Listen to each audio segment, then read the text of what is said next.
The way you fight evil is get to the bottom of things and get the truth out. You can prop up a lie, but a truth will stand on its own.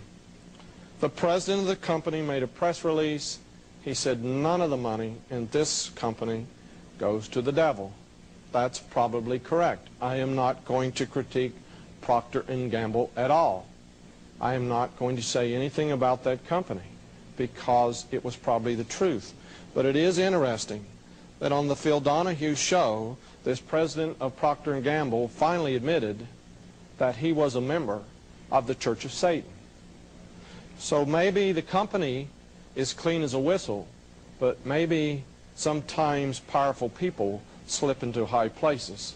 I want you to understand that they are very, very highly educated. Notice this interesting term. I have never dabbled in witchcraft. I have never been intrigued. I've never practiced in any way.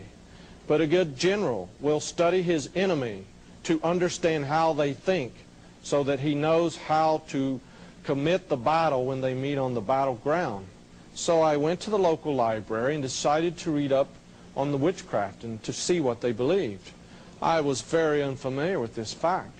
Every time I've brought it up, speaking in cities across the United States, no one has heard of this term.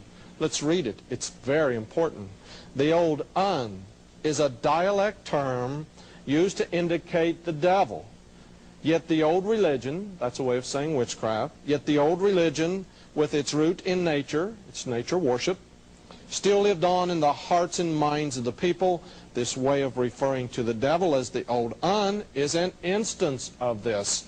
And here is the documentation. It's from a book printed in 1973. I acquired it at the branch division of my local library.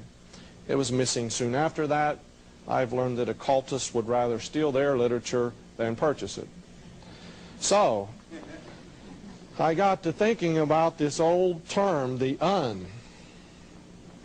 And I said it's very well known in their language, in their communication, that they referred to the devil as "un." There is a deviled ham product. I won't mention it by name, but you could guess what the first two letters are. There's another very well-known product that men use. They purchase these products to fix up their house. There is a devil on the cover of all their paint cans, all their products, and of course they're located at Union, New Jersey, and that begins with two letters, UN. I decided to be bold. I wrote the Church of Satan. I told them I needed an application. They probably thought I would be a member right away. Please notice a few things from the header of the return letter. I have the application. If you're thinking about joining, see me later. I'll get you a copy. Please notice, here's that infamous inverted pentagram. The red circle is very important to the occult. It symbolizes the sun. It symbolizes sun worship. You may not think that's important. I have a dozen to 2 dozen ads where the sun is in the advertisement and the number 666 is also in the advertisement. You may notice there are hundreds of companies in the United States that dot their I, if they have the letter I in their name, with a small red dot. One oil company has one letter that is red and it stands out from the rest of the letters. Enough on the inverted pentagram, enough on the circle. Please notice there are Hebrew letters around the points of this inverted pentagram. I guess Satanists are intellectuals. It appears that they may know something about foreign languages. Please notice the post office box. Is it a coincidence? My question is, why would the postmaster allow some society, but you know we have freedom of religion in America, why would he allow someone like the Church of Satan to acquire a box number 666? Please file in your memory what state it is in, because we're going to do some wordplay on this state in just a moment. But for this little part, please notice the inverted pentagram. Let's go to Washington, D.C. This is the headquarters for Eastern Star. There are 2 inverted pentagrams, in the iron grill work around the building. Even the ironwork has inverted pentagrams. I wonder about those fine ladies. Have they ever questioned anyone about the symbol for their organization? I think they need to band together and find a new one. Let's do a quick study from the Funk and Wagnall Standard Dictionary of Folklore about a character named Pan.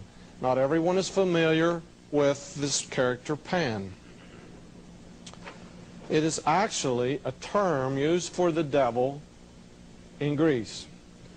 You might remember the cartoons or drawings about Pan. But there are some things we need to note. In this little definition about Pan, we learn 2 or 3 important facts. Number 1, he was over reproduction of the flocks, usually the goat and the sheep. A lot of these occult groups are protecting what is known as fertility worship. We won't expound on that. You adults know exactly what I'm talking about when I say fertility worship. He had horns. He could only be found in the darkest forest if you went to search for Pan in the noonday sun. He was always in the darkest place. His mere presence created such fear, it is the origin of the word, panic. That's the origin of the word, because of the great fear he created. But this is 20th century America. Why would we begin to mention someone named Pan? Here's Pan on the cover of Vanity Fair. Again, here's Pan on the cover of the New Yorker. Not saying anything against these magazines. I read a lot of New Yorkers. It wasn't meant in any evil fashion. It's just showing that Pan is very well known, even if you make a cartoon or some little remark about Pan. But what is Pan doing in the middle of Indianapolis, in the middle of the concrete jungle downtown? Remember I said Pan dwelt in the darkest part of the forest? Right in the middle of the concrete jungle in Indianapolis, there's a statue of Pan in the trees. He's always found in the deep, dark forest. Also in Indianapolis, someone was playing word games, I believe, because there's Pan's consort, Diana. You can find the word Diana in Indiana or Indianapolis. Word games are prevalent in secret societies. Remember, we're looking for this creature named Pan. This is the Washington Cathedral. This is where your politicians go to worship on Sunday morning in Washington, D.C. It can be located by going to the highest point in Washington, D.C. It's interesting to me because in the Old Testament, the prophets of Baal, Baal, were always worshiping at the highest point. I went in and talked to the female reverend briefly, but please note how high, how tall this cathedral is. Please note the 2 doors at the bottom. Notice above the doors there is some type of sculpture. I won't hold this up too long. Actually, if you figure out what it is, it's very provocative because there are nude men and women in the sculpture over the doors where the people enter. I have enlargements, but we won't show them. I wonder what they worship at the cathedral. But I had to go looking around to see what I could find. So I went to the garden where the trees and the shrubs, and here was Pan at the Washington Cathedral in Washington, D.C. Probably just a harmless little statue. In 35 years of research, the biggest shock to come to me was that the people in secret societies and occult underground groups seem to know more about Scripture, seem to know more about Bible than people who carry one and profess to be God-believing Christian people. Now, they're very, very well versed in their beliefs and Christian beliefs also, and they love to play word games. Of course, Pennsylvania is named for that great man that had liberty, religious liberty in his state, William Penn.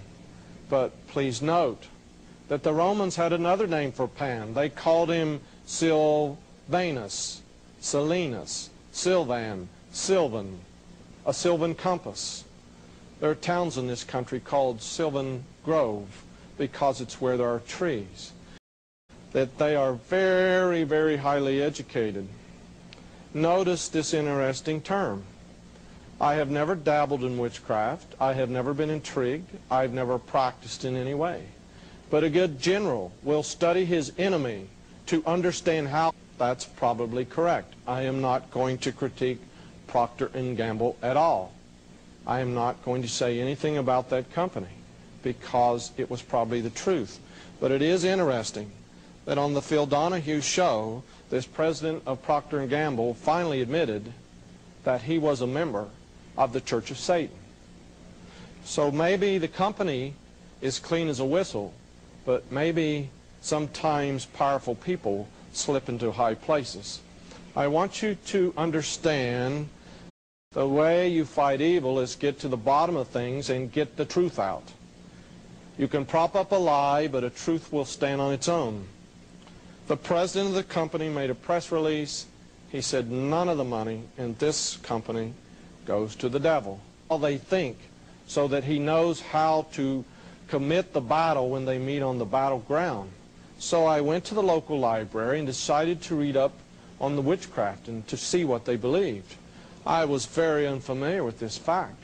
Every time I've brought it up, speaking